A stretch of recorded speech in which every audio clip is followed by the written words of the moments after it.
Hello friends, welcome to Lavanya blogs. ఈరోజు పన్నీర్ కర్రీతో మేము ముందుకు వచ్చేసాను. పన్నీర్ అండి, చాలా టేస్టీగా ఉంటుంది కర్రీ.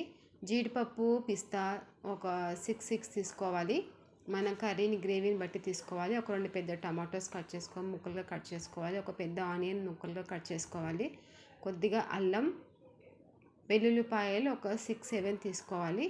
ఇప్పుడు ఒక గిన్నెలో వాటర్ తీసుకొని అది కొద్దిగా వేడైన తర్వాత మనం ముక్కలుగా కట్ చేసి పెట్టుకున్న ఆనియన్ అందులో వేసుకోవాలి. సో దాని తర్వాత టమాటోస్ కట్ చేసి పెట్టుకున్నాం కదా పీసెస్గా, అది కూడా అందులో వేసుకోవాలి. దాని తర్వాత మళ్ళీ మనం వెల్లుల్లి తీసుకున్నాం కదా, వెల్లుల్లి రెబ్బలు అవి అందులో వేసుకోవాలి. దాని తర్వాత అల్లం వేసుకోవాలి.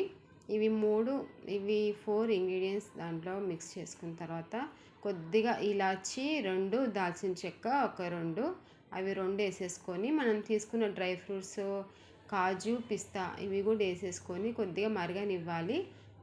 ఇట్లా మరిగిన తర్వాత కొద్దిగా కలుపుకోవాలి మనం. సో ఇది కలిపిన తర్వాత కొద్దిగా వాటర్ అనేది చిక్కబడతాయి అన్నమాట. తీసి పక్కన పెట్టుకోవాలి. చల్లారిన తర్వాత మనం మిక్సీ పట్టుకోవాలి.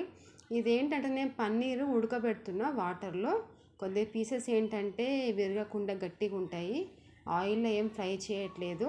ఇప్పుడు మనం వేయించుకున్న పేస్ట్ అంతా మిక్సీ జార్లో వేసుకొని అది గ్రైండ్ పేస్ట్ లాగా మిక్సీ పట్టుకోవాలి. తర్వాత మనం ఉడకబెట్టిన పన్నీర్ అది వాటర్ అంతా తీసేసి స్టెయినర్లో వేసుకుంటే వాటర్ వెళ్ళిపోతుంది. ఒక పన్నీర్ పీస్ ఇలా అవుతుందండి, చాలా బాగుంటుంది. విరిగిపోదన్నమాట, మనకు గట్టిగా ఉంటుంది.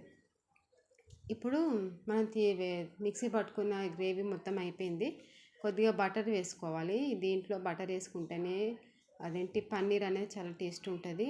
కొద్దిగా పన్నీర్ ఒక హాఫ్ స్పూన్ పన్నీర్, ఒక 1 టేబుల్ స్పూన్ ఆయిల్ వేసేసుకొని అది వేడైన తర్వాత కొద్దిగా జీలకర్ర, ఒక 2 స్పూన్స్ కారం మనం తినే అంత, నేనైతే ఒక 2 స్పూన్స్ వేసుకున్నాను. దాని తర్వాత కొద్దిగా జీరా పౌడర్,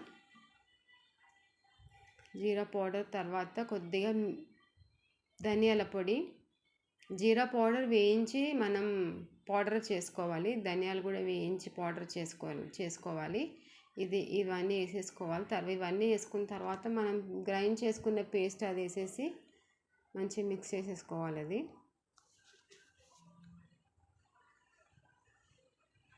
అలా మిక్స్ చేసేసుకొని కొద్దిగా కాసేపు బాగా మరగనివ్వాలన్నమాట.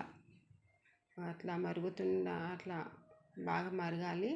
కొద్దిగా ఆయిల్ అనేది పైకి వచ్చిన తర్వాత కొద్దిగా సాల్ట్ వేసుకోవాలి.